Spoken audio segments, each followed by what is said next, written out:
Inégalité de traitement entre régions, quand la Casamance réclame maquis. Ziguinchor, capitale d'une région naguère séparatiste, souhaite ardemment tourner le dos au passé et construire son avenir. C'est la deuxième fois que la Casamance, du moins une partie de ses fils, réclame la présence du président Macky Sall.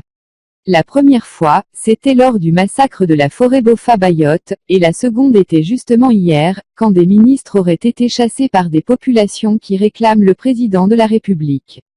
Et il est regrettable de constater qu'à chaque fois, elles font le samlel avec un malheur qui s'est produit ailleurs et pour lequel le chef de l'État aurait eu plus de diligence. Elles réclament alors une égalité de traitement par rapport à leurs concitoyens du Nord.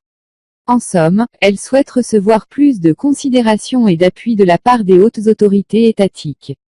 Sur la forme, il est heureux que la région sud d'où sévissaient des velléités indépendantistes pendant toutes ces dernières décennies, s'inscrivent dans cette dynamique de reconnaissance de son appartenance à l'État ainsi uni et indivisible. Dans le fond, le président Sall ne doit pas perdre de vue que ce sont ces mêmes récriminations liées à de supposées discriminations qui ont longtemps alimenté le conflit, même si toutes les populations de la Casamance n'étaient pas concernées.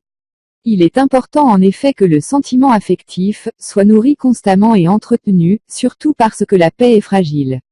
Le fait que Abdoulaye Baldé soit de l'opposition ne doit pas constituer un frein pour faire de la région un hub de développement. Le sentiment de laisser pour compte est le pire ennemi dans des circonstances de paix fragile. La Casamance en a marre du conflit.